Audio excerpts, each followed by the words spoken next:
Donc, en quelque il est 7h, 19h15, donc on peut voir ça en quelques secondes. Donc, je vous présente Chris Victoire. Chris Victoire. Dis bonsoir, Chris Victoire. Bonsoir. Si bienvenue, Chris Victoire. Voilà, regarde celle-là, elle peut observer des choses. Alors, c'est lui qui va regarder. Chris Victoire. Donc, celui qui a décidé qu'il va venir, il a signé derrière moi depuis une semaine que je vais venir à la semaine. Je vais venir à la radio avec toi. Je vais être avec toi. Et la plus bonne chose, c'est que il est venu à la maison l'autre jour, il raconte à ma femme, il appelle. Il vient, on a couché au lit, c'est mieux. Il dit, assieds-toi sur le lit, il s'assoit. Il dit que plus pour moi, il dit, c'est quoi? Il dit que rien ne lui plaît plus.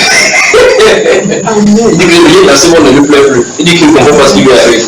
Il dit, moi, je n'avais pas ma familiarisme.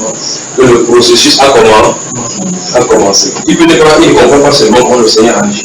Donc, il commence à dire, rien ne me plaît plus, il ne comprend pas ce qui lui arrive. Rien ne lui plaît plus, il a le pourquoi, il a des intérêts. Il est dans le processus. Amen. Christ Victoire. Donc quand il allait voir son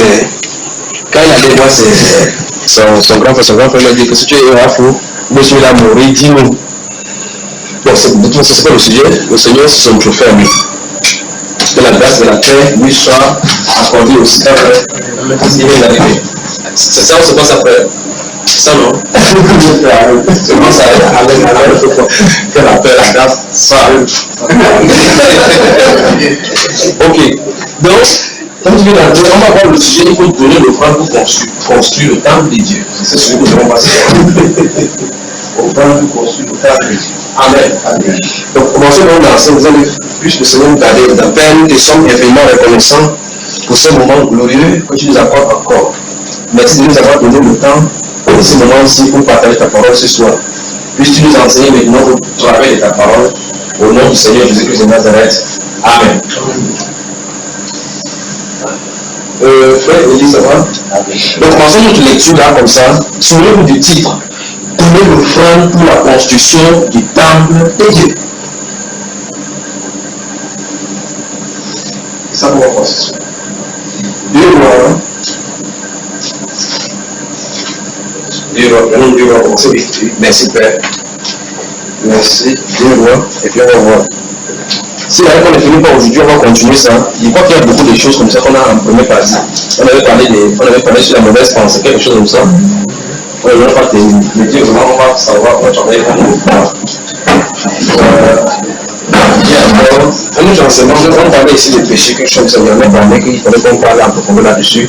Mais ça, j'ai un enseignement qu'on enseigne, mais ça veut dire quand on a assez de temps assez long. Quelque chose par rapport à Dieu contrôle tout le monde, quelque chose comme ça. Il y a aussi quelque chose. Donc, vraiment ce soir, c'est un sujet intéressant. Ah, d'accord? Je vais voir chapitre 12. Je vais voir le chapitre 12. Donner l'offrande pour la construction du temple de Dieu. Frère David, tu vas donner l'offrande, ok? Tu l'as l'habitude, dis d'abord que tu vas dans la Bible. Donner l'offrande. Nous donnons l'offrande. Ou bien, vous posez cette question, est-ce que nous donnons l'offrande pour la construction du temple de Dieu? Amen. 2 Rois chapitre 12. Nous allons voir ce sujet, on s'en va les enseigner. Je vais lire à partir du verset 1. 2 Rois chapitre 12, à partir du verset 1. Tout ce que vous y êtes. La 7e année de Jéhu, Joas était le roi et il régna 40 ans à Jérusalem. Sa mère s'appelait Tishba et Beersheba. Que la grâce et la paix également vont se multiplier. Les deux des hommes de l'autre fois sont encore ensemble. Joas fit ce qui est droit aux yeux de l'Éternel. Vous avez tout le temps qu'il suivit les directions du sacrificateur Yehoiada. Seulement, les hauts yeux les disparus point. Le peuple offrait encore des sacrifices et des parfums sur les hauts lieux. Joas dit au sacrificateur, tout l'argent consacré, peut-être dans la partie de ces 4 moments. Joas dit au sacrificateur, tout l'argent consacré qu'on apporte dans la maison de l'Éternel, l'argent ayant cours, savoir l'argent pour le rachat des personnes, d'après l'estimation qui en est faite, Et tout l'argent qui vient au cœur de quelqu'un d'apporter à la maison de l'Éternel. Que les sacrificateurs nous prennent chacun de la part des gens de sa connaissance et qu'il l'emploie à réparer la maison partout où il se trouvera quelque chose à réparer. Du verset 4 au verset 5, vous regardez ça dans l'esprit. Mais il arriva que la 23e année du roi Joas, les sacrificateurs n'avaient point réparé ce qui était à réparer à la maison. Le roi Joas appela le sacrificateur Jehoiada et les autres sacrificateurs leur dit: pourquoi n'avez-vous pas réparé ce qui est à réparer à la maison? Maintenant, vous ne prendrez plus l'argent de vos connaissances, mais vous me livrerez pour les réparations de la maison.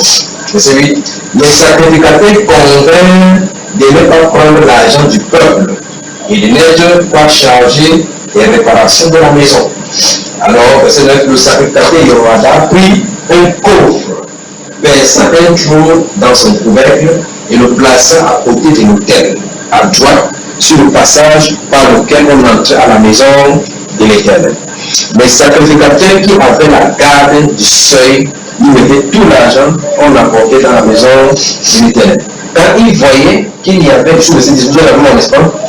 Quand ils voyaient qu'il y avait beaucoup d'argent dans le coffre, le secrétaire du roi montait avec le souverain sacrificateur et il serait de compter l'argent qui se trouvait dans la maison de l'Éternel. Il remettait l'argent pesé entre les mains de ceux qui étaient chargés de faire exécuter l'ouvrage dans la maison de l'Éternel. Et on employait cet argent pour les charpentiers, pour les ouvriers qui travaillaient à la maison de l'Éternel, pour les maçons et les tailleurs de pierre, pour les rachats de bois, pour les achats de bois et de pierres de taille nécessaires aux réparations de la maison de l'Éternel, et pour toutes les dépenses concernant les réparations de la maison.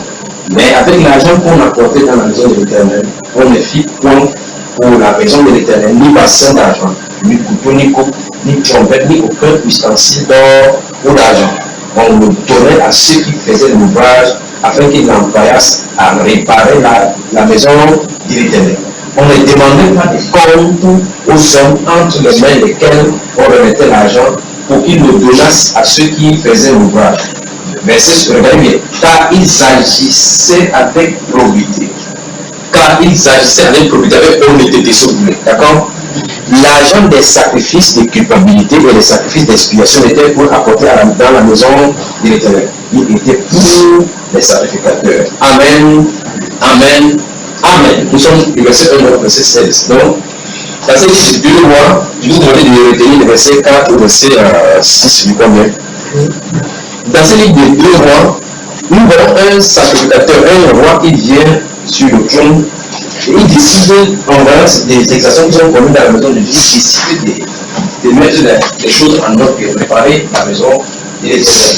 Alors c'est pour ça qu'il dit que ce soir nous allons voir le sujet. Donnons l'argent, c'est ça non? Donnez nos offrandes pour la construction, pour la réparation de la maison de l'Éternel. Il faut qu'on fasse ces offrandes-là. Qu'est-ce qui arrive? Qu'est-ce qui arrivait là-bas? Le peuple s'était éloigné. Au fur et à mesure, il y a des intempéries, des choses, des prédents, avec des petites choses, des Philistins et autres, la guerre, et puis ça s'est détruit. C'est pas vrai. La maison qu'on avait construite, si vous disiez 2 ou 8, lorsque ça avait été inauguré, ça veut dire qu'il y a un problème de réparation. Alors, ça veut dire qu'il faut que nous-mêmes nous construisons la maison de Dieu. Oui, pour vous, ça ne peut pas être compté. Concernant la position de l'Éternel, oui. Quand on voit les appels à Proverbe 17, à partir de verset 1, on dit que Dieu n'habite pas dans la maison faite des mains. La maison où il habite, c'est quoi? C'est pas ça, c'est ça, donc on comprend. Pourquoi est-ce qu'ici, les hommes construisent la maison de Dieu, l'Éternel? Et de là, à l'acte de l'apôtre, on dit que Dieu ne vit pas dans la maison faite des mains d'homme. Mais quand Dieu a seulement construit, n'est-ce pas, quand il a eu le désir de construire cette maison, n'est-ce pas, c'est Dieu qui a dit, c'est pas d'aller construire, c'est son fils qui va sortir, il va construire. Il a construit, il a dit, la grâce est dans la voie de Dieu, c'est pas ça. Là, il habitait où il habitait. Mais c'est lui qui a dit, dans ce cas, pourquoi on se la coupe au ça dit maintenant qu'on n'habite pas? Je ne sais pas.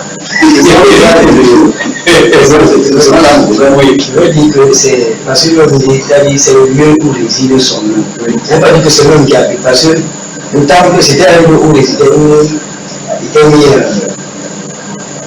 comment on appelle ça, l'âge de l'alliance, mais ça ne va pas dire que c'est l'Éternel qui habitait. Oui, ouvre le Lévitique, chapitre 10, Lévitique, chapitre 10. Lévitique, chapitre 10.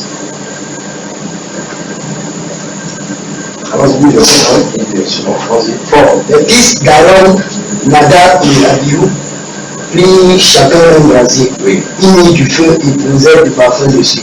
Ils apportèrent devant l'Éternel du feu étranger. Où ça? Devant le ciel. Devant l'Éternel. Devant. Et sur la fleur. Devant. Bon, ça veut dire ici. Ouais. Continue. Ce qui ne l'avait pas. Ce qui ne l'avait pas. Il meurt avec un orgueil.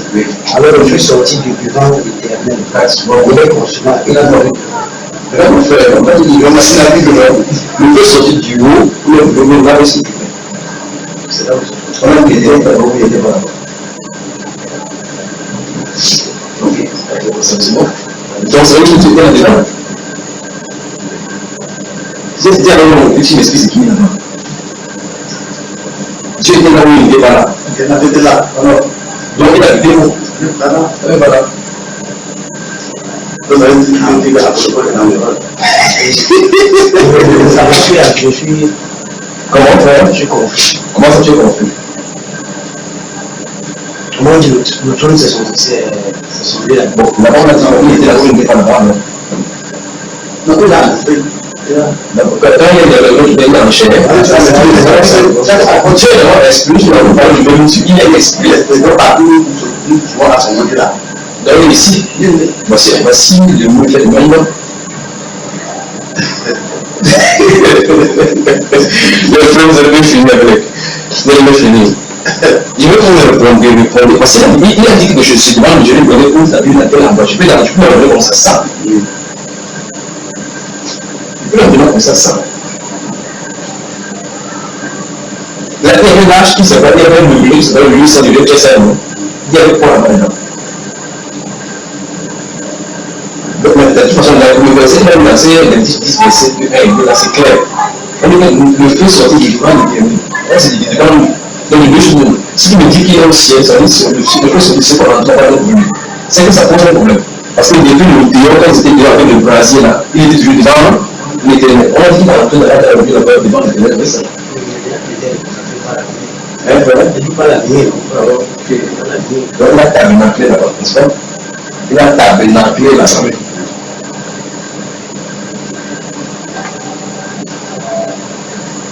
Vous pensez que sur la montagne, il était descendu?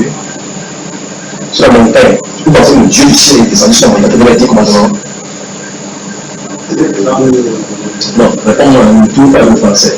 Le mot qui est utilisé, c'est descendu. Est-ce que tu comprends? Est-ce que vous croyez qu'il était descendu? Il est présent par tout le monde dans la maison. La question c'est est-ce qu'il est bon? Est-ce qu'il est descendu? La parole dit qu'il est descendu. La même parole dit qu'il est descendu dans la nuit. Il parlait depuis le ciel. Est-ce que tu en dis? Donc la parole dit clairement qu'il est descendu. La parole dit qu'il parlait depuis le ciel. Il ne parle pas sa parole. Il ne sait pas sa parole. Il marche sur la parole. Donc, nous voyons donc ce soir l'offrande pour la construction du temple de Dieu.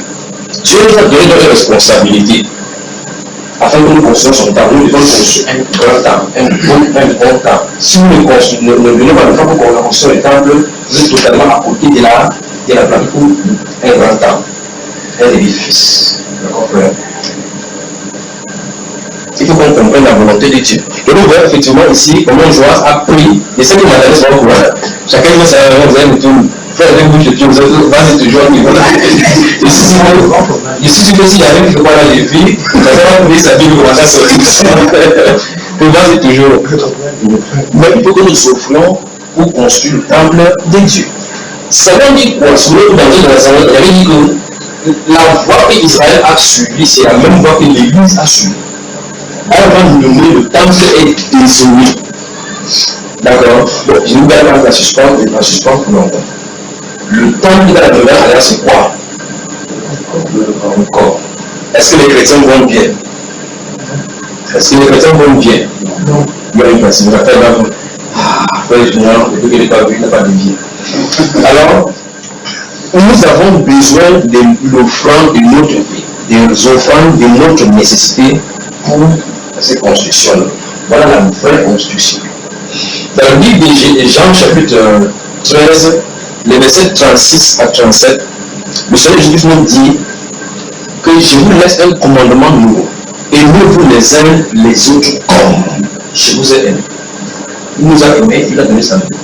Il s'est un commandement nouveau. Il s'est assis que tout ce commandement, comme dit, mais ici, vous avez l'amour aux uns pour les autres. Bon, à partir du moment où nous pouvons commencer à noter, d'accord? Alors, quand le Seigneur Jésus-Christ dit cela, et le livre de 1 Jean va réitérer ça plusieurs endroits. Je vous donne un commandement, non pas comme le conseil de la c'est que vous avez connu c'est-à-dire le commencement, parce que c'est la même chose que le Seigneur a dit, aimez-vous les uns les autres. Dans le livre de Marc au chapitre 12, dans le livre de Marc au chapitre 12, si vous voulez votre lecture du verset 28 au verset 31, il parle de ces pharisiens, des docteurs de la loi, il posait des questions sur Jésus-Christ. Il dit, mais quel est le plus grand commandement? Le Seigneur lui répond à Dieu. Il dit, Pierre répondit. Le Seigneur a donné ces deux commandements, que nous tous nous connaissons, et tous, sans exception, nous connaissons ces commandements. Et me dit, c'est tout en cœur, tout en âme, tout en esprit, et c'est suite. Et il dit, voici un autre commandement qui lui est semblable. Aime ton prochain comme toi-même. Il dit que le Seigneur, c'est le Seigneur qui dit dans ces versets 31. Déjà, de Marc chapitre 12, il dit qu'il n'y a pas de plus grand commandement que ces deux-là. Vous suivez? Il dit qu'il n'y a pas de plus grand commandement que ces deux-là. Ces deux commandements qu'il a cités. Tu aimeras le Seigneur tout ton cœur, tout ton âme, ton corps, toutes tes pensées, et tu aimeras ton prochain comme toi. Voilà les deux commandements. L'apôtre Paul va réitérer encore cela aussi dans le livre des Romains chapitre 13, verset 8 et suivant. Tu aimeras ton prochain. Il dit que car tu ne connais pas ceci, dépend de ces deux commandements. C'est greffé, tu sais, des commandements. Ceci est peut-être ne pas commander les choses. Donc, si on comprend les tâches, vous allez pouvoir commencer à saisir et ceci. Donc, voilà les deux commandements. Le Seigneur Jésus a dit dans sa bouche, dans Saint Marc chapitre 12, verset 31, il dit qu'il n'y a pas de plus grand commandement que ces deux-là. La simple question, c'est craignons-nous Dieu? Parce que les gens disent que non, il ne faut pas nous faire pas ceci. Le problème, c'est que restons sur ces deux commandements et observons bien la profondeur. Oui ou non, nous l'observons. Puisqu'on dit que toute la loi dépend de ces deux commandements. Toute la loi dépend de ces commandements-là. C'est pas ça, hein? Donc, prenons le commandement de l'un qui est à notre niveau. Donc, face à face, le deuxième. Tu aimeras ton prochain comme toi-même.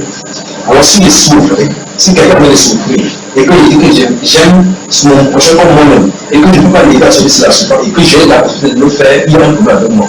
Même s'il existe des bloqués et ça ne marche pas, il faut l'offrande pour la construction du temple de Dieu. Pourquoi? Parce que le Bible fait dans 7 Corinthiens, je crois que ne savez pas que vous êtes le temple de Dieu. Alors, si quelqu'un détruit le temple de Dieu, le détruira lui-même. Fais apporter ce que tu viendras apporter comme efface. N'est-ce pas? C'est un commandement, n'est-ce pas? Alors, si Dieu a dit qu'on offre quelque chose, prenons cela dans le livre de Romains chapitre 12, disons Romains chapitre 12. Ah, c'est une des 12e chapitre, donc c'est la fondation là. 2 Rois chapitre 12, Romains chapitre 12. On va y venir. L'offrande pour la construction du temple. Vous savez, là on a des dimanches, puis on a prié comme ça, il y a un moment, il y a un homme qui était là, on a prié instantanément pour elle. La chose qui était dans son corps est sortie subitement sur son main, les ouvertures sont ouvertes, sa main, elle s'est tournée, il y avait des choses nouvelles, des outils, ça veut dire que, frère, qu'est-ce qu'il y a sur ma main? Ma femme me demande, il n'y avait pas ça tout à l'heure, il n'y a pas ça sur la main, c'est sorti. C'est sorti pour dire, voilà, comme ça. Là, subitement. Moi, je vais vous dire ici.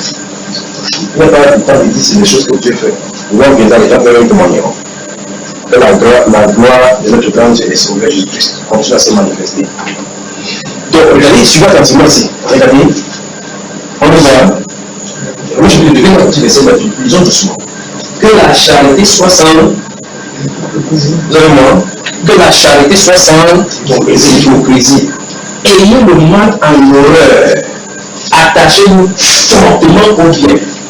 Mais nous sommes ici pour regarder les sourds, même de ces commandements-là, qui vont nous donne ce commandement-là, comment avancer vers cet temps-là. Regardez comment. Par amour fraternel, soyez plein d'affection. Comment on peut être plein d'affection de l'autre surtout que tout le monde. C'est pour ça que c'est possible. C'est-à-dire que vous dites que j'ai plein d'affection pour toi, tu as des souffles, je suis dans la prudence. C'est bon? On avait aussi dit, par amour fraternel, soyez plein d'affection les uns pour les autres. Vous avez vu?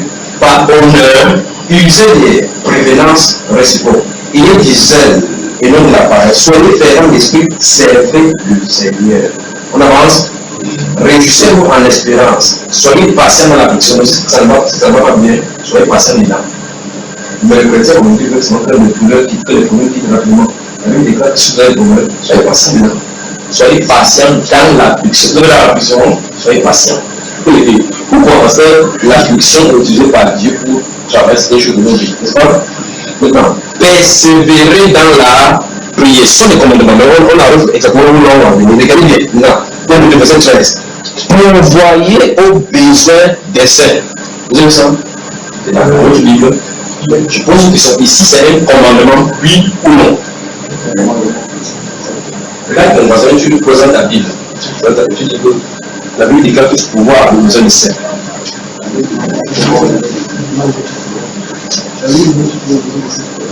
Oui, vous avez dit, n'est-ce pas? Exercer l'hospitalité. Ce seul verset a deux commandements. Ce seul verset. Comment nous sommes sous la grâce? Vous avez vu, non? Nous sommes sous la grâce. Nous ne sommes pas sous la loi. La loi de la grâce a amplifié la loi de la loi. Exercer l'hospitalité. La Bible ajoute dans le livre de Philippiens que sans murmure. Dans Philippiens chapitre 4, verset 13, il dit que sans murmure, que tu vas partir d'ici quand tu vas dire ici encore chez moi. Bon, c'est terrible ce qui arrive dans le monde. Maintenant, donc ce que Dieu a dit, souvenez-vous, au prendre la position du temps. Alors, de la même façon, comme Josias a vu que la maison de Dieu était isolée et que ça ne fonctionnait pas comme ça devait fonctionner, il a pris à cœur de réparer, prenons à cœur de réparer le temple du Seigneur. Dans quelle responsabilité? Vous êtes d'accord avec moi? Prenons à cœur de réparer le temple du Seigneur.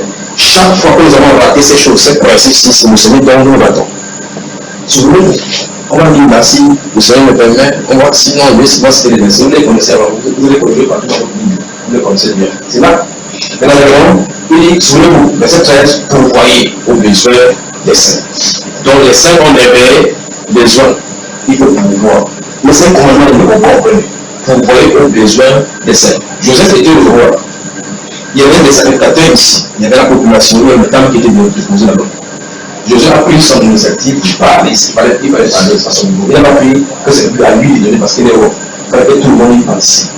Quand tout le monde commence à participer, on va mettre le coffre-fort, les gens sont en train de faire des tests que Dieu a fait. C'est ça, c'est pas ça quand même. C'est ça, n'est-ce pas?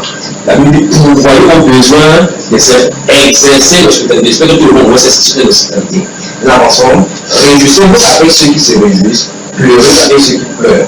Ayez les mêmes sentiments les uns envers les autres. N'aspirez pas à ce qui est élevé, on va voir toutes ces choses-ci, mais laissez-vous attirer par ce qui est humble.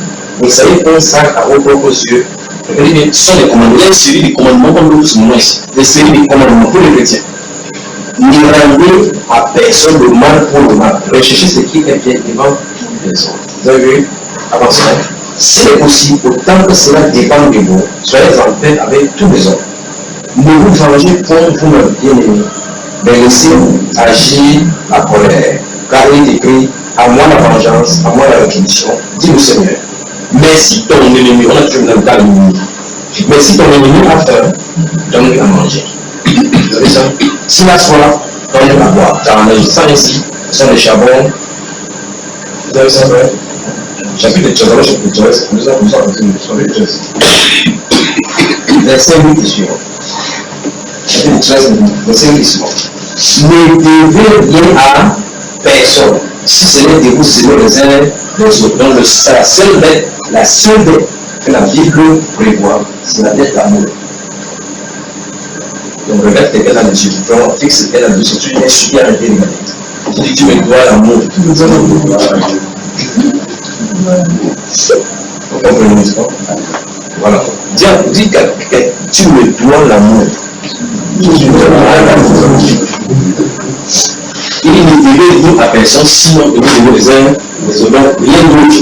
La seule dette des chrétiens, c'est l'amour. Tu comprends? Donc ici il dit, car celui qui aime les autres, regardez, a accompli la loi. Il dit, celui qui aime les autres a accompli la loi. Vous dites, non, j'aime tout le monde. Est-ce que tu aimes ton frère? Oui, j'aime tout le monde. Comment est-ce que tu sais que tu l'aimes?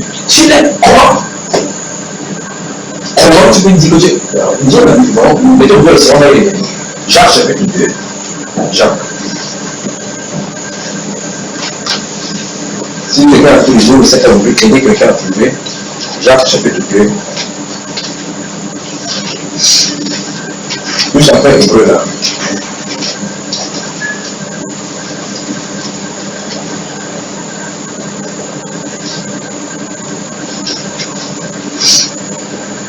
Voilà. Souvenez-vous de trois choses doivent demeurer: la foi, l'amour et l'espérance. Les trois là, ça ne doit pas être dissocié. La foi, l'amour, l'espérance sont indissociables.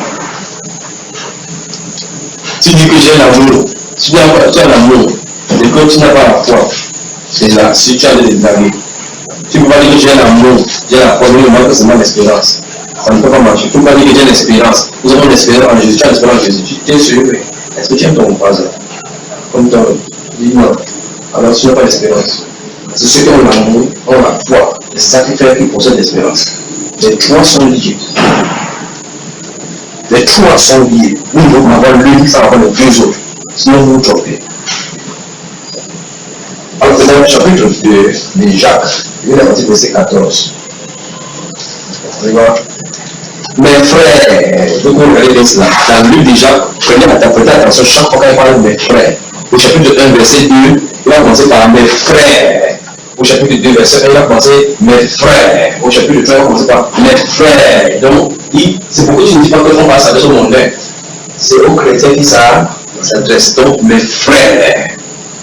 Mes frères, que sert-il à quelqu'un de dire qu'il a la foi s'il n'a pas les œuvres? Qu'est-ce que l'apôtre Jean veut dire? Tu veux dire, tu as la foi? Oui. C'est ce que Jean veut dire. Tu as la foi? Oui, j'ai la foi. Tu as la foi? Oui, j'ai la foi. Jésus-Christ, il est tout puissant. Il est tout puissant. Tu crois vraiment lui. C'est vrai que dans un autre jour, tu as prié facilement. Moi, je pensais parce qu'il ne marche pas. Je crois peut-être que tu croyais que j'étais tout puissant. Je ne sais pas ce qu'il ne marche pas. Donc, maintenant, la parole que tu viens de dire conjugue ce que tu viens de dire de l'autre côté. Donc, un temps, on a la parole de confession, parce qu'on a lu un verset de la Bible, on est exempté dans notre esprit subitement. Quand on est dans notre venue, on confesse quelque chose qui détruit totalement et qui montre le conjugue ce qu'il a met. Alors, souvent, on ressent la foi intellectuelle, la foi livresque, la foi connaissance, pas la foi qui est la vraie foi. Souvent, c'est ça. Parce que voici ce que la foi dit. Voici ce que la vraie foi dit. Même si ça me conduit jusqu'à la mort, Christ est mon Seigneur. Voilà la vraie foi. Voici ce que la foi intellectuelle dit. Je sais, Seigneur, tu as guéri les malades. Tu as guéri les aveugles. Tu peux encore me guérir. S'il n'avait pas fait, il ne peut pas le faire aujourd'hui. Alors maintenant, Seigneur, vraiment, ça fait longtemps qu'il est plus sur ça, ça ne marche pas. Qu'est-ce que tu as compris dès le départ? La confession change, montrant que ce n'était pas basé sur un ancre solide. Donc la foi intellectuelle est différente de la foi biblique. C'est pour ça que je te dis que la foi biblique, la foi, vraie foi, tu ne peux pas avoir un savoir des deux. C'est pour ça que Jacques dit écrit ces choses si on ne se trompe pas. Parce que vous allez voir effectivement, écoutez ça attentivement, les trois, l'amour, la foi et l'espérance sont contenus dans ces passages que nous avons déjà. Parce que c'est effectivement dit. Regardez bien. Mes frères, que sert-il à quelqu'un de dire qu'il a la foi s'il n'a pas les œuvres? La foi peut-elle le sauver? Alors, si vous la question, la foi peut-elle le sauver? C'est pour ça que cette personne s'est trompée qu'il est sauvé. Par conséquent, elle s'est trompée qu'il a l'espérance. C'est notre chose. Nous sommes sauvés, nous savons que nous avons l'espérance, surtout que Christ vient, nous partons. Pas vrai? Et par conséquent, il n'a pas l'amour vrai. S'il n'a pas l'amour vrai, sa conscience le condamne. La Bible déclare si notre conscience nous condamne, nous juge, Dieu peut calculer notre conscience. C'est pas ce qu'il dit. Il dit que cette fois-là, la personne va croire qu'elle est sauvée, mais qu'elle n'est pas. Parce qu'elle n'est pas la vraie personne. La vraie personne ne comprend pas les œuvres.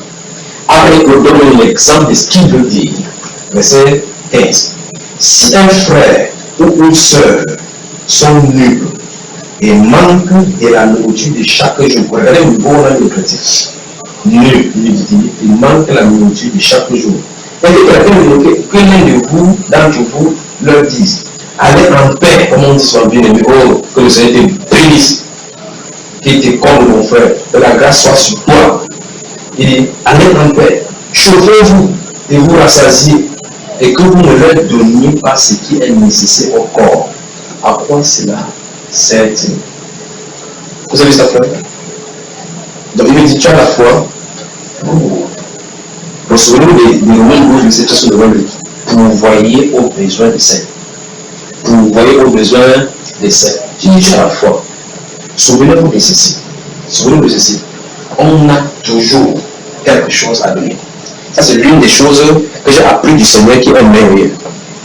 Vous dites, souvenez-vous de cette femme-là, de cette femme de Luc chapitre 18 là. Je connais le Seigneur, Luc chapitre 21, de cette pauvre qui mettait dans le Dieu de l'argent. C'est tout ce qu'elle avait de soi. Elle peut penser que les riches là donnent l'argent, ils ne donnent pas. Est-ce que ça va s'aider à quoi pour la construction des temples? Mais le Seigneur dit à que cette femme veuve là, elle a donné le plus que Seigneur. Les autres non, parce qu'ils ont donné des lèvres superflues. Donc on a toujours quelque chose à donner. Elle a donné 2 pièces qu'elle avait. Mais les autres ont donné des superflues, ils ont des comptes en banque, ils ont pris ce qu'elle a reçu. Ça change les gars ce qu'ils ont. Pourquoi? Parce que non seulement elle a donné ce qu'elle avait pour vivre, mais elle a donné en croyant que Dieu pourra pouvoir. Pour que quelqu'un donne quelque chose à la maison, c'est la dernière que tu peux avoir, et donner à quelqu'un pour rester comme ça, c'est la foi. C'est la foi. Ça, tu donnes, c'est ça, c'est le frère du corps. Vous dites, tu vas me donner 10 000 comme ça. Si je donne maintenant, il fait comment? Si le bail là, il fait comment? Au frère, il y a des ouvertures, des témoignages, des centaines qui pourront vous en donner par rapport à vous. C'est là que vous en savez.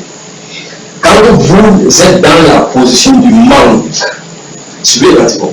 Quand vous êtes dans la position du manque, c'est le meilleur moment pour donner de ce que vous avez. C'est le secret. Quand vous êtes dans la position du manque, ça veut dire que vous sentez que vous n'avez rien. C'est le meilleur moment de donner. Parce que quand vous donnez véritablement, vous donnez ce que vous avez de subsistance. Vous donnez ce qui reste pour vous.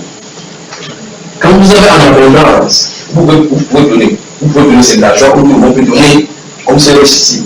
Le fait que les riches ont mis la Bible, le Seigneur a dit comme ça, on n'a pas enlevé ça pour leur donner. C'est quand même avancé. Mais le problème, c'est qu'il n'y a pas de récompense là-dessus. C'est ce que vous n'est-ce pas? Je vous comprends les 2 scénarios qui se trouvent là-bas. Voilà le tronc d'arbre, cette femme-là qui aimait ces 2 pièces. Le Seigneur est Dieu, c'est lui qui rend à chacun selon ses œuvres. Il vient de donner la sentence là-bas. Celle-ci a donné plus que les autres. Donc, si c'est pour le mettre en bénédiction, on met plus. C'est ça? Alors, la personne qui a donné 400 millions en laissant la place. Moi, j'ai donné 400 millions, elle a donné 800 encore que pas.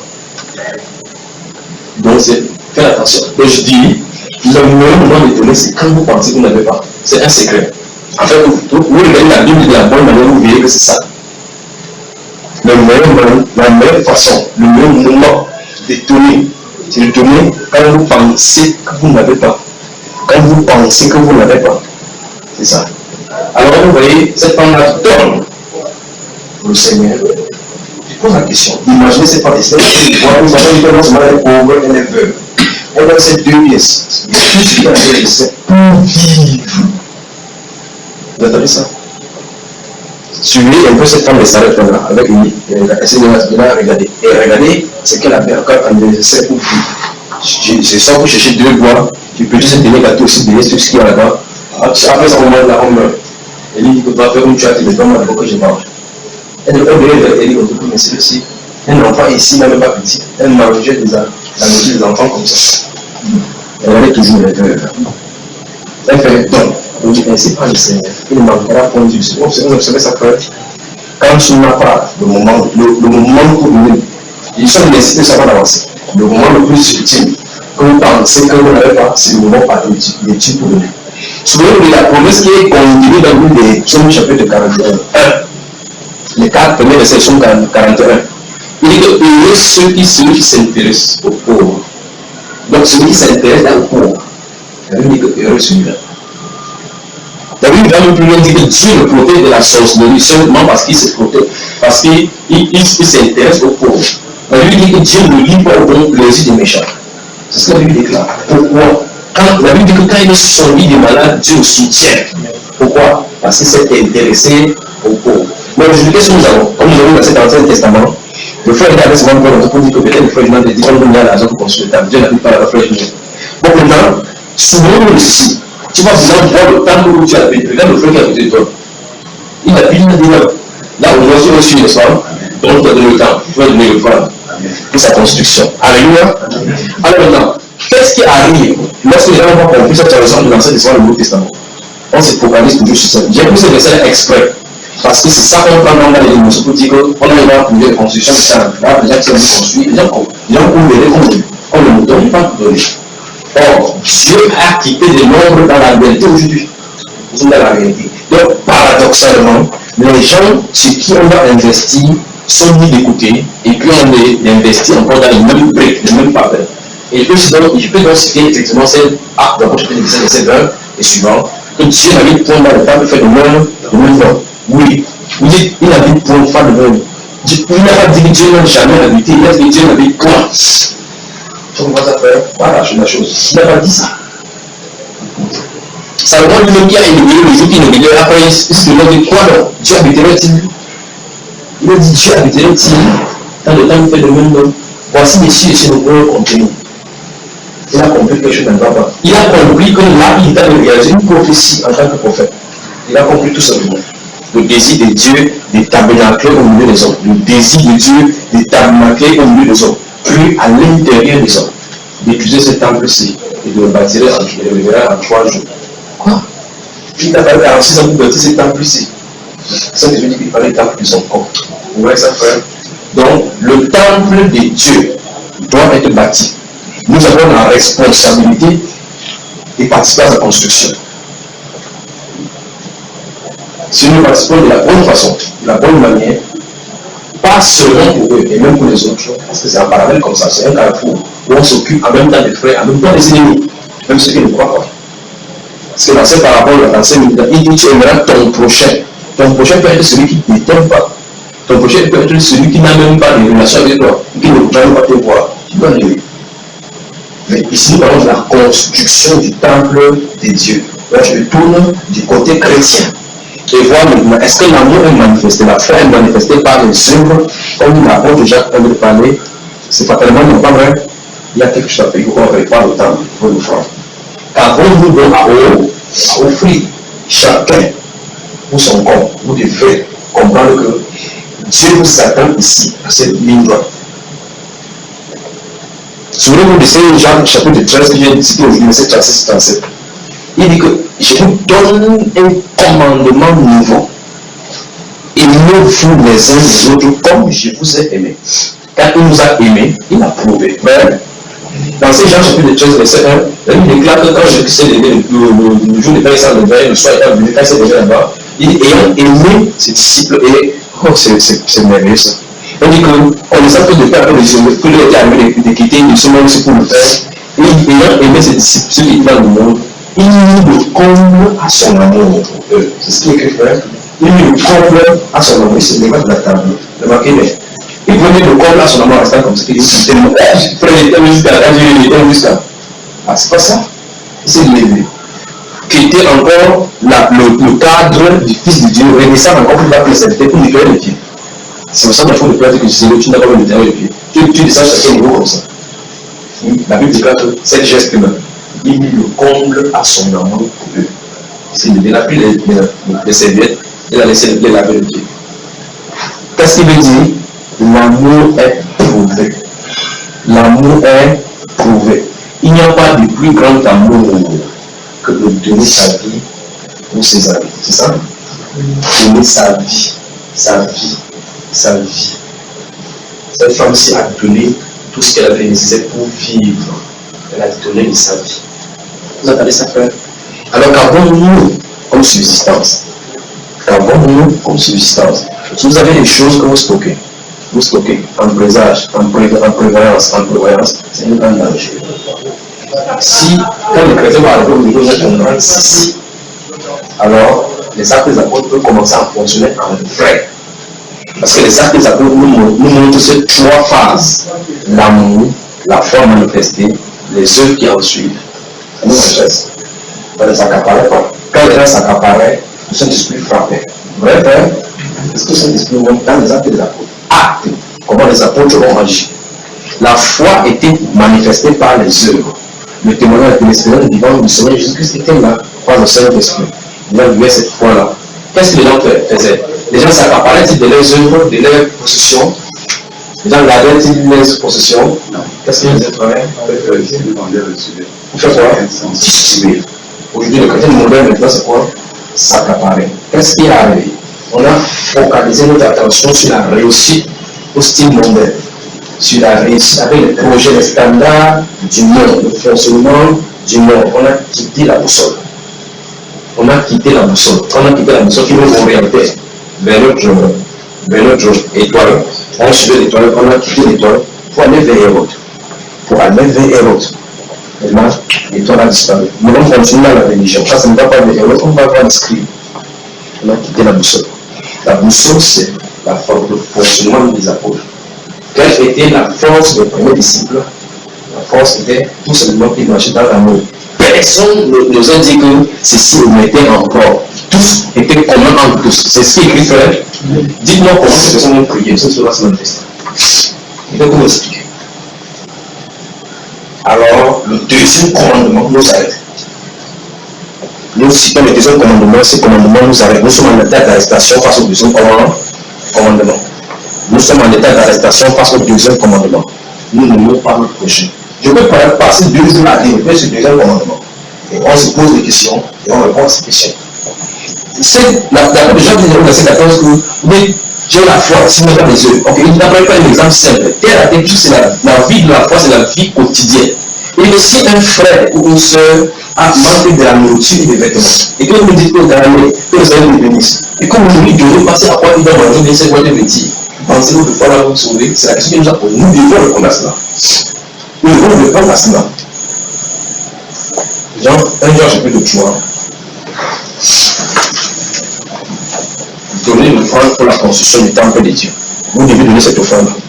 Tu dois donner une offrande pour la construction du temple de Dieu. N'allez jamais dire que le temple de Dieu, vous savez même où le temple de Dieu se trouve. Vous savez qui est le temple de Dieu. Vous savez c'est quel le temple de Dieu. Vous ne pouvez pas fuir votre conscience. Et en fait, fuir votre conscience, vous l'avez rencontré Dieu. Souvenez-vous, il est grand à chacun selon ses œuvres. C'est pour ça que dans ce livre, de Colossiens chapitre 3, le verset 23 à 25, il dit tout ce que vous faites, faites-le de bon cœur, au Seigneur. Savons que chacun recevoir le Seigneur selon le bien ou le mal qu'il aura fait. Vous avez suivi ça? Tout ce que vous faites, faites-le de bon, sachant que chacun recevra. Oh, c'est terrible. Alors, c'est vrai, on dit que nous avons un rôle à jouer. Le Seigneur compte sur nous. Le temple de Dieu s'était cassé. On dit que Jéhovah n'a pas employé de l'argent pour faire des bassins, des couchers de l'eau. Ça veut dire que c'était comme ça. Dieu voyait, il laissait tranquille. Vous voyez ce qu'il y a à faire. Juste quelqu'un prend l'engagement de le faire. Est-ce que nous pouvons prendre ces choses du Seigneur à cœur? Est-ce que nous pouvons prendre ces choses du Seigneur à cœur? Ok. Enfin, c'est fort. On va voir. Un jour, je peux le voir. Un jour, je peux le voir. On avance ici.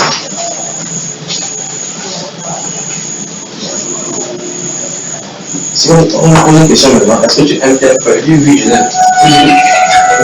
Je ne déteste pas. Ma soeur, tu aimes celle-là? Elle me dit Amen.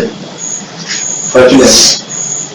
C'est Christ victoire, ça fait Christ victoire. Tu ne l'aimes pas.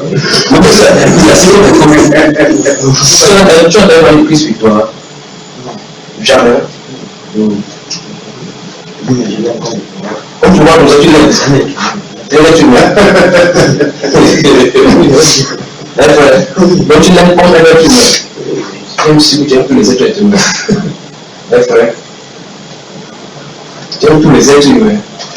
On peut passer dans le milieu de la santé, tu es sûr qu'il aime. Dieu a tant aimé le monde qu'il a donné. Il mit le comble en son amour pour eux dans la vérité. Dieu a tant aimé le monde qu'il a donné. Donc dans le mariage, ouais, chérie, il donne même vous savez, c'est-à-dire un signe de mon amour, même inconsciemment on le dit. On fait encore ça, on achète des fleurs de chérie, il te donne. Parce qu'on cherche, il y a plein de choses là, c'est des bonnes, on cherche à faire manifester. Vous savez, on les achète avec le. Tu vois. Et si tu n'aimes pas ça, tu fais comment? Est-ce que tu as vu dire que je te déteste? C'est le problème. Si souffre, tu as quelque chose de ça, tu me détestes. Tu ne peux pas me dire que je te déteste. Le fait que tu me dis vraiment que tu parce que tu sois qui quitte là. Qui ne pourrait pas faire? Alors, verset 15. Quiconque est son frère et regardez comme on voit. Vous avez entendu ça? Donc, au lieu que nous aimons en deuxième commandement, en l'obéissant au deuxième commandement, la majorité d'entre nous sommes les meurtriers. Et vous comprenez donc pourquoi nous disons qu'on ne pourra pas par conséquent avoir l'espérance. Parce que le contraire de ce meurtre, de ces haines-là, c'est l'amour. Et par conséquent, ce qu'il y a dans l'amour, c'est l'espérance. Si c'est la haine qui est là-bas, c'est que la promesse, c'est l'amour. Il dit que, et vous savez qu'aucun meurtrier dans la vie éternelle demeurera en lui. C'est pour cela que c'est la mort éternelle qui a été manifestée par la haine. Il dit, ce n'est pas le fait qu'il dit que je te déteste. Non. C'est bien. Observez Judas. Vous pensez que Judas aime le Seigneur? Judas Iscariot. Vous pensez qu'il aime le Seigneur? Il y a une intégration. Vous savez qu'elle est assise là dans cette maison, dans le livre de Jean chapitre 12, verset 1 et suivant. Cette femme-là verse le parfum sur le pied de Jésus. Elle est hors. Celui qui est sur l'engagement, vous voyez. À quoi vous le versez, ce parfum-là? Le verset parle de ça même à 400 ans. On achète des choses aux pauvres. C'est ça, frère. Le pauvre. La Bible déclare qu'il dit seulement qu'il avait les pauvres en peine, mais comme étant le trésorier, il prenait ce qu'on y mettait. Il disait c'était les pauvres et le Seigneur Jésus-Christ. Et cette femme-là, c'est le verset. Judas Iscariot. Bon, remarquez qu'il n'a pas dit que le Seigneur te déteste. Il n'a pas dit que les pauvres te détestent. Mais le témoignage qu'il a dans son peuple par rapport à ses paroles montre qu'il déteste les toi. Et regardez là où ça va conduire. On dit qu'il prenait, on dit clairement qu'il prenait. Vous voyez ce qui était là-bas. Parce que là, la Bible ne dit pas que je déteste le Seigneur. Il n'a pas dit que je déteste le Seigneur, il n'a pas dit que je déteste le pauvre. Je prenais quand même. Et c'est que ce qui compte est son frère est un meurtrier. Et vous savez qu'aucun meurtrier n'a la vie éternelle demeurant en lui. Nous avons connu l'amour en ce qu'il. Vous avez vu ça? Voici la preuve qu'il nous a donné. Voici la preuve que nous avons l'amour. Qu'il a donné sa vie pour nous. Vous avez vu cela? Il nous a donné la comment? C'est ça, c'est ça, les êtres humains ici. Vous voulez qu'on construise le temple? Il nous a donné la quoi? Regardez ce que le verset continue dans le verset 16. Nous aussi, nous pouvons donner notre vie pour les frères. C'est ce qui est écrit. Nous devons. C'est qui parle? Nous devons. Encore. Nous devons. Encore. Nous devons. Encore. Nous devons. C'est un moment où non. La question c'est son nouvel état. Nous devons. Il dit que nous avons connu l'amour en ce qu'il nous a donné. Voici la preuve qu'il nous a aimé. Il a donné sa vie. Dieu prouve son amour. Dieu prouve dans ces livres de Romains chapitre 5. Dieu prouve son amour envers nous parce que lorsque nous étions encore des pécheurs dans le coupable, Christ est mort pour nous. Il y a donc la preuve, la signature de son amour est la preuve du sacrifice de Christ Jésus. Après, il dit dans ce verset, c'est que nous devons aussi. Nous aussi, dit nous aussi. Donc, et sur le verset, Jean chapitre 13, aujourd'hui, verset 36-37, c'est une question que je vous donne un commandement de vous. Et nous, les uns les autres, comme je vous ai aimé. Donc, je vous ai déjà prouvé. Alors, si vous aimez aussi prouver. Il dit ici, nous devons aussi nous aimer les uns les autres. C'est ça? Nous devons aussi donner notre vie. nous aussi, nous devons donner notre vie pour les frères. Vous avez vu ça? Comment donc donner notre vie pour les frères? Comment doit être le moment de ta vie? Il va nous parler d'aller à la croix. Maintenant, c'est pas ce que c'est. Si on veut tuer quelqu'un, c'est de tuer moi aussi. C'est pas ça qu'on va dire. Le verset suivant nous allons expliquer pourquoi il est péché. Regardez bien. Si quelqu'un, regardez bien, c'est pourquoi il n'y a pas d'ambiguïté qu'il m'avait mourir pour maman de moi, mourir pour pouvoir vivre, c'est pas ça. Nous devons donner notre vie, c'est qui doit donner notre propre vie pour les frères. Il ne va pas mourir comme lui, parce que c'est une sacrifice suprême qu'il a donné. Personne ne veut ce sacrifice. Là, il dit maintenant, donnez ce que vos vies dépendent. Donnez à vos frères pour envoyer pour les besoins de sacrifice. C'est le détail même comme moi, ça le tout simplement. Il dit, c'est donc ta vie dépend, donnez aussi aux frères. Pour qu'ils participent à ça. Il semble que tu as appelé pour tu as appelé la chose pour lui. C'est à cela que ça commence. En fait, le verset suivant dit, si quelqu'un possède les biens de ce monde, pourquoi le Saint-Esprit le dit, il a parlé un peu plus clairement pour qu'on sache qu'il parle de l'église, il parle du bien matériel, il s'agit du bien matériel. Donc, le chrétien sur la terre doit partager ses biens matériels avec son frère qui est avec chrétien, parce que c'est son frère. Il dit, salut mon frère, salut ma soeur, il ne peut pas dormir chez toi. Il y a un vrai problème. J'aime bien encore ce délit. Quand le chrétien vient chez le chrétien dormir, il faut qu'on signale à la police. Sinon, tu veux essayer de pas durer. Dis-moi, on va faire une masse. Frère, on peut poser de nouveau longtemps à distance. On peut poser sur Skype à distance, mais personne ne peut accepter que je dormir chez lui comme ça. Pourquoi? Première chose, j'ai beaucoup de dettes, j'ai beaucoup des impôts que je paie, je ne peux pas me donner ta bouche. Or, supposons, si c'était le frère et le sœur de la bonne manière de Christ Jésus, viens mon frère, viens dans ta maison. S'il y en a 1 euro, nous allons partager les deux. C'est pas ça, frère? Voilà le langage de véritable amour de celui qui aime.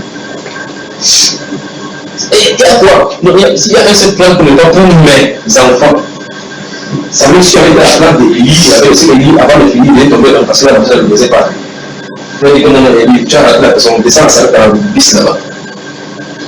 Il dit que si nous possédons, regardez bien le verset 17, si quelqu'un possède les biens du monde, le bien du monde, il a précisé. Donc vous savez pas que c'était spirituel, vous dites que mon frère, il t'aime dans le nom de Jésus. Vous voulez le nom, je t'aime dans le nom de Jésus. Qui t'aime dans le nom de Jésus, il dit Amen, ça ne remplit pas le ventre. Tu comprends frère? Donc ça veut dire que la mamie est cachée sur le lit. Quand tu dis je t'aime, tu peux faire, quand ça mange. Là il m'a dit, c'est pas que par le tout va se sortir, il m'a le choix de dire frère que nous sommes de pays, c'est pas possible que tu dois faire. Tu entends ça? Quelqu'un vient à côté de toi, tu l'embrouilles avec l'autre, puis tu pars. Nous, si nous n'avons pas duré, parce que ça nous oblige dans la maison. Ici, les gens ne vont pas bouger. Un dernier fait comme ça, crépus, ça fait longtemps qu'il n'a pas mangé. Ça, c'est ça, tu tournes la bouche, tu as compris, tu as un moment de conversation. Lui aussi, il est là, il dit que comment tu as mangé comme ça, il le fait, tu es sûr que le fait ne bouge pas là. Toi, si tu sors, on dit que merde, tu as vu le film de Jésus Nazareth hier. Vous jouez des conversations comme ça, parce qu'on est pas dans le plat de l'unité. Et si quelqu'un possède le bien du monde, le verset continue en disant, et que voyant son frère, et que vous voyez, c'est notre responsabilité de voir nos frères dans la maison. Et si quelqu'un possède le bien du monde, et que voyant son frère, c'est pour ça que si tu as vu, si tu as pris nom, tu as pris connaissance, tu n'as pas de justification devant Dieu. Tu es fiché. Et que voyant son frère dans le besoin, le verset dit, et lui ferme ses entrailles. Et lui ferme ses entrailles. Après, il pose la question, comment l'amour de Dieu demeure-t-il en lui? Moi, ce qu'il nous dit dans le canon, les trois sont de la foi, l'amour et l'espérance. Et si tu n'as pas l'amour de Dieu en toi, c'est que ce qu'on n'a pas de ton pays, c'est le christianisme par confession là-bas. Le christianisme par suivisme. Vous allez comprendre les chrétiens, je dis je suis chrétien. Le vrai chrétien est connu par son amour. Par son amour. Pourquoi? Parce que si la nature de Christ est en nous, vous allez voir chaque fois la Bible déclare, même les gens qui insultent le Seigneur Jésus-Christ, quand il marchait 3 jours sur place, c'est tout comme ça, il est comme ça, il avait compassion. Il faut qu'il mange. Donnez-le à manger. On va trouver le corps de l'élevé. Faites ta soeur par l'état de 5 ans. Père, les gens qui fait sortir le ici. Donc, si tu veux, on ne dit pas que lui, il a mangé. Pourtant, ils ont mangé même 3 ans ensemble. Quelle compassion. Donc, la Bible déclare dans ce verset 17, si quelqu'un possède, donc tu as. Et vous comprenez l'impression, quand il dit 6 comme ça, vous comprenez que quand la Bible dit ça, c'est parce que si tu as Dieu, c'est que tu as, même si je ne sais pas. Si quelqu'un possède le bien du monde et que, voyant son frère dans le besoin, il ferme ses entrailles, on n'a pas dû lui fermer ses portes. Vous comprenez? Lui ferme ses entrailles. Les entrailles de la miséricorde divine du descend lequel le soleil devant nous a visité. Lui ferme ses entrailles. Lui ferme ses entrailles. Pas le ventre si. Le cœur est bloqué. Il refuse de voir la compassion. Lui ferme ses entrailles. C'est ça que je pose la question. Comment l'amour? C'est des autrement dit. Comment peux-tu dire que tu es créé? Comment peux-tu dire que tu es disciple de Jésus? Puisque lui, il a dit, c'est accessible que tout se rencontre. Vous êtes mère, disciple. Tu dis, je suis disciple de Jésus-Christ. La Bible dit que tu ne vas pas construisons le temple de Dieu. Donnons l'offrande pour la construction du temple de Dieu. Vous êtes d'accord avec moi? Donnons l'offrande pour la construction du temple. C'est une responsabilité. Sur le mission là-bas. Nous devons pourvoyer. Je veux que vous le compreniez. Que c'est une instruction, un commandement de la part du Seigneur. Vous entendez ça? Nous devons pouvoir aux besoins. Dites. C'est un livre de Jean n'est pas fini. C'est un Jean. Regardez là-bas. Regardez ça. Regardez là-bas, on continue la lecture. Regardez. Il commence encore ce verset 17. Il dit que si quelqu'un possède le bien du monde et que, voyant son frère dans le besoin, il lui ferme ses entrailles.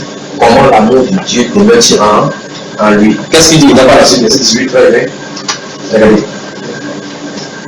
On va le petit. Par la suite, il dit, petits enfants, n'aimons pas en parole et avec la langue, mais en action et avec vérité. Voilà. Donc tout le monde est à côté de ceux qui s'en vont dans les yeux. Dis frère, la parole de Dieu, la parole de ce que tu appelles Dieu, la parole de ce que tu appelles Dieu, dit que tu cesses de dire je t'aime. Tu cesses de dire je t'aime. Mais pour, j'espère que vous aussi. Il dit que mes petits enfants ne mettent pas en parole, mais quoi? L'action est vérité. C'est ce qu'il a fait. Après, qu'est-ce qu'il dit? Par là, je ne veux pas comprendre, parce que si vous parlez de la Bible, il y en a plein la Bible, sans la vérité, ça ne construit pas tout. Il dit si nous allons en action, en vérité, il dit que par là, de cette façon, nous aurons de l'assurance devant le nouvel Saint, n'est-ce pas? Nous aurons de l'assurance devant le nouvel qui parle de Dieu. Nous aurons de l'assurance. Par là, allons-y. Nous connaîtrons que nous sommes de la vérité. Stop. Donc, si nous n'avons pas marché en vérité, par là, nous connaissons que nous sommes nous ne laissons pas de la vérité dedans. Nous sommes. Parce que quand la vérité sur le mensonge, il n'est tout le fait. Parce que quand il dit que nous ne sommes pas de la vérité, il dit que nous sommes neutres. Nous ne sommes pas de la vérité, nous sommes du mensonge. Par là. Ça dit que tu es chrétien, lui, prouve. Si vous ne savez pas d'être l'univers, je suis l'univers du monde, vous ne devez pas influencer, vous ne devez pas influencer, c'est pas ça. Influence unité. Influence unité. Et que cette œuvre-là, que les hommes ne voient pas, que Canada n'entend pas, que les n'entendent pas parler. Comment si tu es un philanthrope et que tu ne faisais que la gloire des hommes. Mais que ce soit par compassion, par la nature de Christ en nous, qui regarde le Christ en l'autre, souffrant dans la chair, la compassion. C'est comme ça. Si ce n'est pas vu des hommes, c'est l'action vue et sanctionnée comme juste devant le Seigneur. C'est ainsi. Et par là, comme ça, c'est pas fini là. Nous avons notre cœur et nous rassurerons nos cœurs devant lui. Vous entendez ça? Donc, si ton cœur balance de part et d'autre, ça veut dire que tu n'es pas ferme dans l'amour. Si ton amour n'est pas versé, n'est pas connu. Et car si notre cœur nous condamne, oui, Dieu est plus grand que notre cœur. Vous entendez ça? Donc, si notre cœur nous condamne, je pose la question simplement. Je veux en quelques secondes passer votre film de vie chrétienne. Et voyez si vous allez restaurer la vie de quelqu'un. Tout simplement. N'essayez pas de dire que j'ai pour quelqu'un qui est le mot de tête. Ce n'est pas ça dont il est question. Vous n'avez pas les dons spirituels, c'est des dons matériels. C'est-à-dire que si quelqu'un possède les biens du monde, cet esprit a dit ici, là, frère, là, on parle du monde. C'est pas le monde spirituel. Et si quelqu'un possède C'est le livre des Romains, nous avons le chapitre 12. C'est celui qui donne face avec miséricorde. Celui qui fait exercer la liberté, exerce avec joie. Donc tu donnes comme ça, tu te dis, quand tu donnes comme ça, ça ne sert à rien. Tu dois donner. Et il dit le meilleur moment de donner, je le prends ensemble, c'est quand tu penses que tu n'as pas. C'est le meilleur moment. Je vous dis jamais des témoignages, des témoignages. Et quand tu fais de cette façon-là, la Bible, votre Bible dit que quand tu le fais, tu prêtes à l'Éternel qui va te rendre. Mais ne voyez pas cela comme le raccourci pour s'aimer et donner à Dieu pour Dieu de donner. Non. Regardez ça comme une mission, comme une obligation du Seigneur, comme un commandement du Seigneur. Et donner cela avec des intérêts. Si chapitre 3.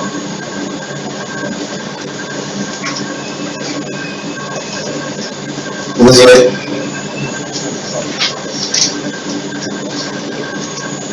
Si chapitre 3, je vais lire le verset 8. On y va. Cette parole est certaine. Et je veux que tu affirmes ces choses. Cela, c'est quand même sérieux avec la Bible ici. La Bible dit que cette parole est certaine. Il veut que je continue à vous dire ces choses. Après, il dit quoi? Afin que ceux qui ont cru, donc c'est quelqu'un qui a cru, il passe quoi? Il dit qu'il est éternel. Il dit que cette parole est certaine. C'est authentique. Et je veux que tu affirmes ça. Dis ça devant les gens. Prêche cela. Afin pour que le but de prêcher dans cette parole-ci, de prêcher, c'est pour que ceux qui ont cru fassent quoi faire? S'applique. Le s'applique à pratiquer. Donc on va prendre le temps pour le faire. Pour que lorsque Christ vienne, que nous ayons une place à dire Seigneur, voici ce que j'ai fait. Si vous dites, quelle est ma place dans le corps que nous n'allons pas avoir, au moins il y a un commandement clair à restaurer des vies. Ça, vous ne pouvez pas manquer Dieu là-dedans. Vous ne pouvez pas manquer Dieu là-dedans. Si vous voulez vous laisser Matthieu chapitre 25, vous ne pouvez pas manquer Dieu là-dedans. Et Dieu nous attend autrement. Il dit que cette parole est certaine et je veux que tu l'affirmes. Affirme cela, affirme. Prêche cela, affirme. Si on prêche le but de prêche, c'est que ceux qui ont cru s'appliquent à pratiquer le bon Dieu. Après, il dit, voilà ce qui est bon et utile. Vous avez ça fait? Vous avez vu? Qu'est-ce qui est bon et utile aux hommes? Voilà. C'est pour ça qu'il a mis cela après la croyance. Il dit, tu as la foi, puis pratique. Il a dit, comme ça, tout le monde ne pratique les bonnes œuvres, ça ne sert à rien si tu n'es pas soumis. Il dit, quelqu'un dit qu'il a cru. Il pratique les bonnes œuvres. Il dit, c'est ça qui est bon et utile aux hommes. Qu'est-ce que le verset 14 dit maintenant? Il faut que les nôtres aussi apprennent à pratiquer de bonnes œuvres. Ça va être ça. Vous avez entendu? Il faut que les nôtres aussi, il parle en chrétien. Les nôtres aussi, quand il dit les nôtres aussi, ça se pose que c'est quelque chose que normalement le monde fait. Le monde en exemple, vous allez voir les gens ici. Il faut que les nôtres aussi apprennent. Donc on a un disque, on vous sensibilise. Vous apprenez à donner de vos subsistances. Amen. Offrons, donnons les offrandes pour la construction du temple de Dieu. Dans les dénominations militaires, les gens font des contributions. Il y a même des gens qui, depuis 30 ans, peut-être font des contributions, ils ont commencé, ils ne veulent pas. Parce qu'ils veulent que les gens viennent jouer là-dedans. Il manque chaque jour de climatisation. Il faut le bureau de plastique, il faut les carreaux au sol. On doit contribuer chaque année, parce que les comptes sont bloqués. On met de l'argent chaque année, on dit le numéro, parce que si l'argent va verser là-bas. Pourquoi ils le font? Ils font comme ça pour construire les briques. Ils n'ont pas compris encore qu'on a quitté la loi, on a mis sous la glace. Et que cet argent qu'ils ont fait, il fallait les vendre tout le monde là et regarder ceux pour qui c'est destiné. Commencer à distribuer ça. Donc ils sont dans l'Ancien Testament. Encore que nous dans l'Ancien Testament, nous n'avons pas le droit de nous faire si ça avait été dans l'Ancien Testament. Ça c'est uniquement le temple de Jérusalem qu'il fallait bâtir ainsi. Pour moi, c'est ça soit les synagogues de Satan. On a un problème. Devant nous, alors comprendre que c'est une nécessité, une obligation, un commandement devant le Seigneur que nous donnons de nos vies. Est-ce que nous comprenons que c'est une mission? Est-ce que tu peux dire à quelqu'un donne maintenant, de tout ton cœur, ton frère, donne une fois pour la construction du temple de Dieu? Tu peux le dire à souvent, vous laissez par rapport à la fois des gens à dire que cessez de dire je gagne, il faut qu'on Comme le frère. Vous êtes d'accord avec moi? Les sœurs sont d'accord avec moi. Vous n'avez pas le choix que d'être d'accord avec les Écritures. Parce qu'on a dit qu'ils vous disent que si vous avez cru, vous pouvez pratiquer. On dit c'est ça qui est bon pour Dieu pour vous. Frère, est-ce qu'il veut payer le rêve, mais c'est le rêve qui a pratique de bon Dieu? Parce qu'il a dit que si tu as de mauvais rêves, il va te protéger. N'est-ce pas ce qu'il a dit? Prenez cette chose-là, sur le 41. Donc, ça ne donne pas, ça donne pas. Tu veux que ça donne, si tu donnes ta propre subsistance, c'est ce qui est écrit dans ces livres, Ésaïe chapitre 58. Si tu donnes ta propre subsistance, tu crieras l'Éternel et diras me voici. C'est ce qu'il a dit. Tu donnes ta propre subsistance, si tu donnes ton propre à ce qu'il a pas. C'est écrit. C'est une belle étape maintenant. Selon comment on peut rentrer. Selon comment on peut rentrer. Que Dieu vous bénisse. Que vous bénisse. Que vous bénisse. Psaume 41. Regardez. Verset 2. Heureux, vous êtes dans Psaume 41. Heureux celui qui s'intéresse aux pauvres. Vous avez moi? Heureux celui qui s'intéresse aux pauvres. Donc tu t'intéresses aux pauvres. La Bible dit que tu es heureux. Après il dit, tu connais qui sont heureux. Heureux celui qui s'intéresse aux pauvres. Au jour du malheur, l'Éternel le délivre. Qu'est-ce que la Bible dit? La Bible dit que si tu vois quelqu'un qui est pauvre, et souvent nous savons que vous avez dit cela, quand la Bible parlait de vendre les choses pour donner la pauvre, comme il dit pour l'apôtre Judas Iscariot ici, le Seigneur Jésus a dit que vous aurez toujours les pauvres par nous, les pauvres seront toujours là. Et la Bible déclare que ne rit pas du malheur des gens, si tu ne sais pas encore le lendemain constitué. Donc, si quelqu'un est mort aujourd'hui, tu te moques de nous, tu ne sais pas ce qu'il va arriver de nous. On a vu dans l'expérience de la vie des gens qui étaient totalement des gens qui ne pouvaient pas regarder même son semblable comme étant son semblable. Mais quand même, c'est un clin d'œil. Une fois situation arrive, il veut fouiller avec toute sa richesse, et puis il ne regarde que la seule solution comme étant de prendre maison. Pour aller se donner la mort, parce qu'il ne peut plus regarder les gens qui le regardent du bain. Ça dit quoi? Tu es en haut, plus la chute est rocambolesque, est terrible. Donc si tu es en haut, je ne suis pas dans ma journée, tu ne sais pas comment demeurer. Comme c'est que le lendemain va rencontrer. La personne que tu peux mépriser peut être tout le monde au-dessus et que tu n'auras pas que les larmes, les yeux pour pleurer par rapport à est-ce qu'il va encore venir de lui parce que le mal qu'on va essayer. Alors la Bible dit ici que heureux celui qui s'intéresse aux pauvres. C'est-à-dire Dieu met le pauvre là-bas pour pouvoir nous bénir. Dieu met le pauvre pour pouvoir nous bénir. Vous savez ça? C'est ce que Dieu a dit. Il dit, ça veut bénir-moi. Bénir-moi, mais c'est pas vrai. Le pauvre était devenu les garous du pauvre. Depuis, il mange plus. Les choses fixent sur le pied, mais il a des blessures sur le pied à cause de toi. Depuis, il crie que c'est les garous de la bouche. Ça veut dire non. Tu ne donnes pas c'est la bouche, et il donne la partie, c'est dire bénis-moi, bénis-moi, bénis-moi. Il dit bénis-moi, bénis-moi, bénis-moi. Oui, ça c'est une prière. C'est telle maladie, telle maladie. Quelle fois Jésus mange pas. Regardez ce qu'il continue ici. Heureux celui qui s'intéresse au pauvre. Au jour du malheur. Aujourd'hui, dans le malheur, même n'importe quoi tu peux avoir, même n'importe quoi, si n'importe quoi tu peux avoir, il faut du malheur. Je dis que la clé pour qu'il s'intéresse aussi à toi, c'est qu'il t'intéresse au pauvre. Nous allons dire quelques passages dans cette saison. Regardez, au jour du malheur, le Seigneur, quoi, l'Éternel le délivre. L'Éternel le garde et lui conserve la vie. Tout simplement pourquoi? Parce que c'est l'Éternel au pauvre. Regardez, il est heureux sur la terre. C'est ça. Ça, ce sont des principes de vie que, quand tu commences à vivre, en fait, quand tu regardes sur le plan humain, avec le standard humain, ça n'a pas de sens. Ça n'a pas de sens que ce que tu as, tu donnes aux gens. Voici la vraie vie des fois. Ça veut dire que tu donnes, tu comptes sur le Seigneur. Regardez maintenant la balance de le Proverbe, chapitre 19.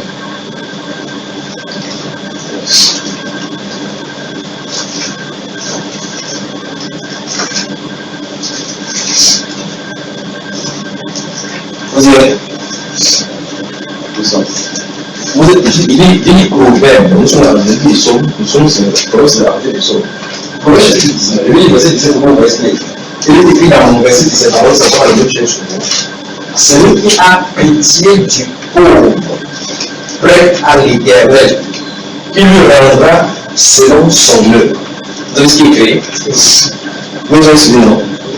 Il dit dans le verset 17 du chapitre 19. Nous avons celui qui a pitié du pauvre, prêt à l'Éternel. C'est pour ça que David, dans la section, a dit heureux celui qui s'intéresse aux pauvres. Prenez le temps de lire le livre des Job, chapitre 32. Lorsqu'il parle des bénédictions qui sont des antennes, pourquoi on dit que les pauvres c'est des sources de bénédictions, les prophètes comprennent cela. Ils comprennent. Il dit, Job dit que, il parle que, c'est en fait le problème qui m'arrive de venir pour le côté des pauvres. Lui que, quand il savait que ses antennes les bénissaient. C'est Job qui dit ça, il savait. Il connaissait les sources. Il avait de l'argent, des biens, là, il connaissait que les sources pour multiplier c'était nos pauvres. Il va encore dire c'est Job chapitre 32. Donc maintenant ici, l'énigmeur dit que heureux celui, regardez ce qu'il dit, il est celui qui a pitié du pauvre prêt à l'Éternel, qui lui rendra selon son œuvre. C'est pour dire quoi? Sinon, Dieu nous a un commandement qui a dit d'aimer rien à personne. Donc Dieu ne peut pas y voir. C'est par conséquent lui fait, il ne peut pas finir en ce moment aussi sans rendre, parce qu'il rend à chacun selon son œuvre.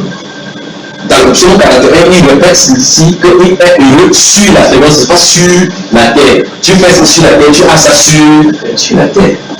Lévitique chapitre 25, verset 35, on va voir. Lévitique chapitre 25, oh mon Dieu. On nous amène partout maintenant. Lévitique, je pense qu'après ça on dit non, pas. On dit, c'est chapitre 31, vous pouvez tourner une fois. Frère Élie, c'est bien maintenant que c'est vraiment pour consulter l'église, n'est-ce pas? Si vous voulez la parler, vous pouvez sortir. Je vais côté pour dire que ce n'est pas l'église. Ok. Le chapitre 25, c'est ce qui est du verset 35, qu'est-ce que ça dit? Écoutez bien. Si ton frère devient pauvre et que sa main fléchisse près de toi, tu le soutiendras. Tu feras de même pour celui qui est étranger et qui demeure dans le pays afin qu'il vive avec toi. Vous avez vu ça? Speak. Dans l'église, cité le son avec celui-là, les autres esprits a dit, allez d'abord dans ces versets. Il dit, si ton frère devient pauvre, Dieu prévoit qu'il y a des situations qui vont arriver et que ton frère peut devenir pauvre. Faites attention d'insulter un enfant de Dieu en disant que celui-ci est lâché, il ne travaille pas, il ne fait pas, il ne peut pas manger. Il y a un commandement pour eux là-bas que celui qui ne mange pas, ne travaille pas, ne mange pas non plus. Il y a un enseignement pour eux. Mais faites attention pour les musées, parce qu'il a dit que exercer l'hospitalité sans murmure. Faites attention. Alors, dans la vie des gens, si vous voulez vous laisser des. Ah, ça me tire là. Genre, j'avais quelque chose de après, avant le psaume. Avant le psaume.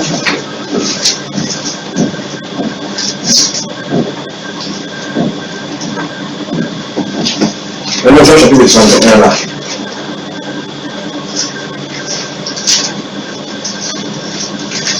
Prenez des coups, verset 1, à partir du verset 13, l'année suivante. On y va. Chapitre 31 déjà, il y a verset 13 en descendant.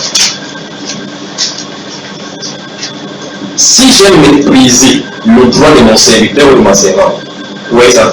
Donc, ce sont les choses que le prophète dit que si quelqu'un travaille chez toi, tu le méprises, son droit. Son service n'est pas donné. Tu vas confirmer. Lorsqu'ils étaient en contestation avec moi, quelle affaire quand Dieu se lève?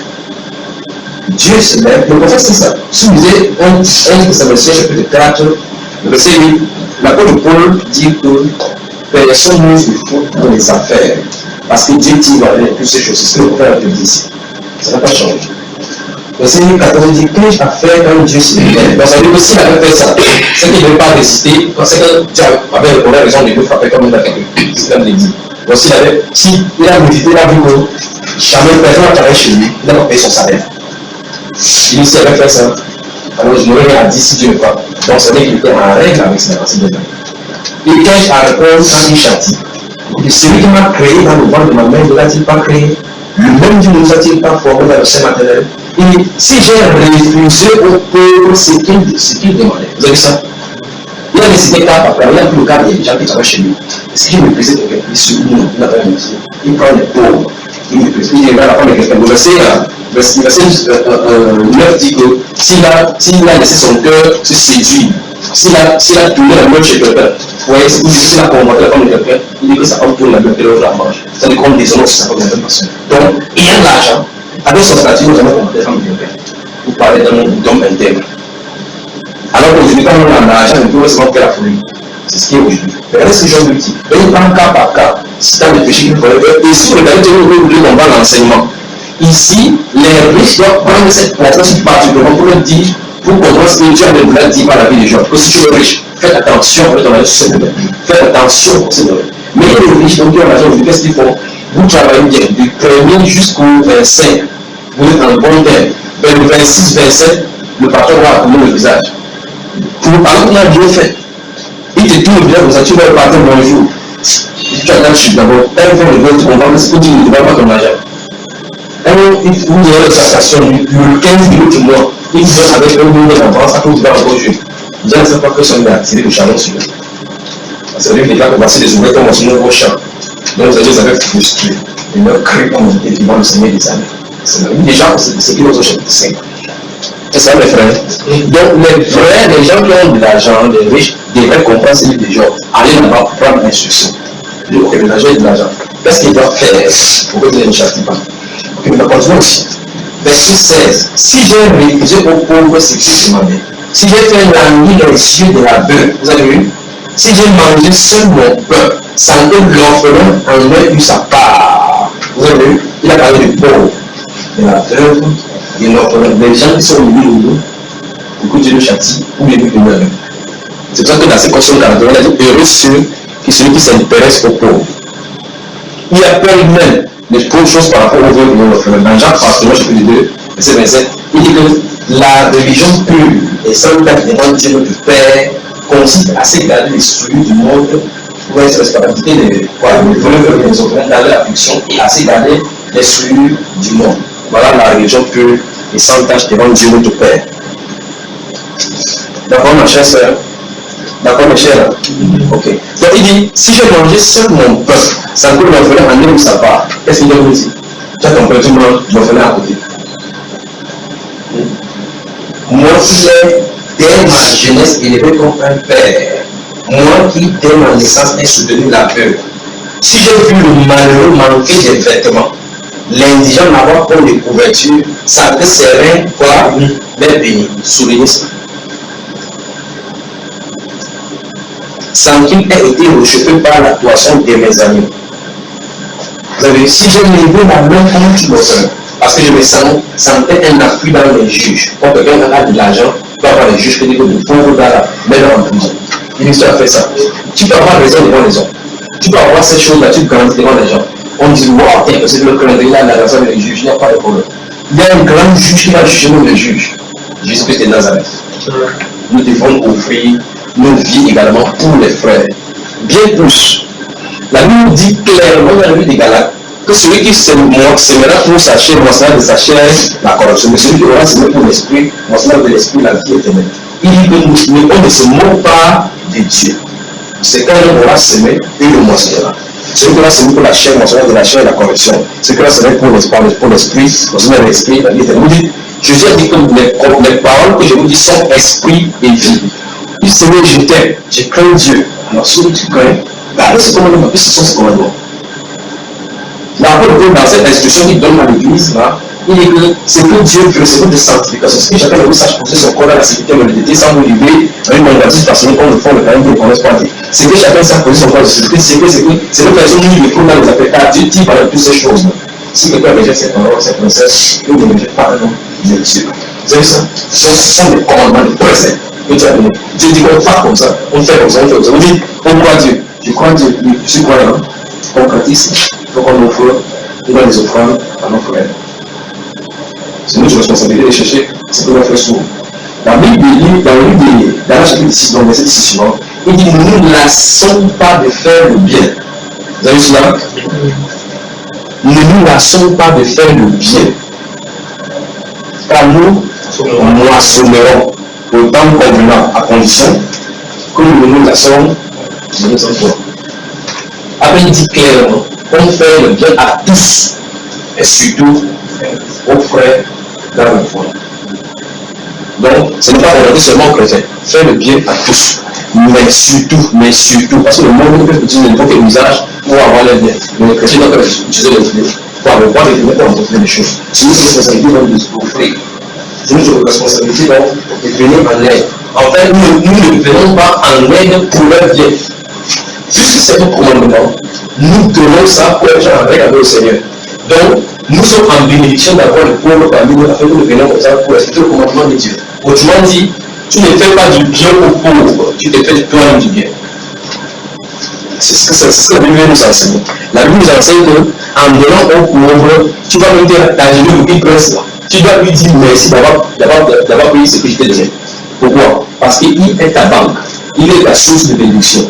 Donc le canal va être éliminé, c'est pas le temps de dire que le pauvre a été à tes côtés, il va accepter ton paquet. Mais la question de nous, on va regarder dans le délai.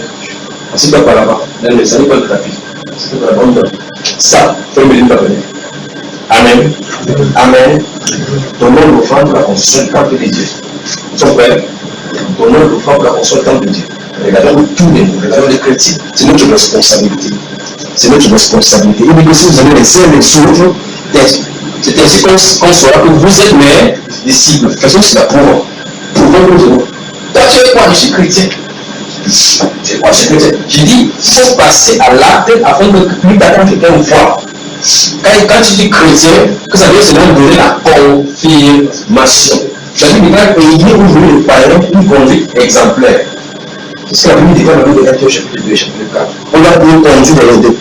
La Bible dit quand on se compte dans ces livres d'Éphésiens chapitre 5, verset 11 et suivant, il dit qu'on ne peut pas proposer les mais qu'on comprenne quelle est la volonté du Seigneur. Qu'on ne soit pas comme des insensés, mais qu'on se conduit de façon humaine. Mon Dieu. Vous allez l'amener à quelque part maintenant. Donc, rachetons-le temps. Nous avons encore le temps de prouver l'amour. Nous avons encore le temps de prouver l'amour. Souvent, si nous aimons le Seigneur, cherchons le Seigneur dans ses enfants. Si nous aimons le Seigneur, cherchons le Seigneur dans ses enfants. Ces enfants qui souffrent, les orphelins qui est le Père, les orphelins, le défenseur des veuves. La Bible là, c'est Dieu dans son saint âme. Alors, si les gens souffrent comme Jean a dit là, et que nous en détournons en disant que nous ne savons pas que celui-là, la Bible déclare que ceux qui perdent le cœur ne pensent pas. Souvent, on sait, souvent, chapitre 19, verset 17. Celui qui a pitié du pauvre prête à l'Éternel, qui le Dieu rendra selon son mieux. Ce qui est écrit, frère, c'est difficile lorsqu'on a quelque chose devant nous, c'est notre matériel. C'est ici donc qu'on va regarder si oui ou non, là où le trésor est caché. Tu vas tester, donc testez votre cœur, testez votre foi, testez le cœur. Où est-ce que le matériel est là? Et si ça arrive en bas, les projecteurs, vous avez oublié ça, pourquoi tous les enfants à la fin de l'année? Est-ce que tu es sûr que maintenant tu peux pas savoir un frère qui souffre et qui pose problème? Vous avez un frère après tel autre frère dit que c'est l'entente des choses. L'autre frère après dit que frère, comment tu vas vivre? Il a un problème sérieux. Il y a un problème sérieux. Or, il l'appelle comme ça, c'est un frère qui a besoin d'appeler l'autre frère qui peut pouvoir. Il a un problème sérieux. Il y a les voyelles vont mettre les enfants vont dormir. Il laisse vraiment prier le Seigneur pouvoir. C'est ce que la Bible nous dit clairement, que cette femme a dit qu'il est dans le besoin. Et que toi, tu possèdes, tu dis que va prier. Tu vas passer par contre. Il est déposé dehors, le problème. Après, il va aller dire comment? Après, tu peux dire que Père, c'est toi qui pouvoir. Tu fais le Dieu pas pour cette prière. C'est l'hypocrisie. Il vient de faire la demande clairement que son enfant va être mis dehors, il n'a pas de peur, tu dois passer à l'as. La Bible dit si quelqu'un possède les biens de son monde et que voyant son frère dans l'eau, donc il a vu son frère dans le besoin. Quelle qu'en soit la prière de la ça ne marche pas, il faut qu'il passe à l'acte. Dieu va faire verser des héros sur comme ça que moi, oui, vraiment ça va. Dieu va passer par toi et il a bien donné. C'est ça que ces enseignements vont sortir. Au fond même, demandons aux enfants pour le temple de Dieu. Bonne soirée. Une question. Par rapport à ça? Oui. Ok. Oui. On va une chose de quelqu'un qui est exploité et que à chaque fois, tu es dans le problème. Faut toujours. Ne nous lassons pas de faire le bien. Ne nous lassons pas de faire le bien. Car nous nous lassons autant que nous.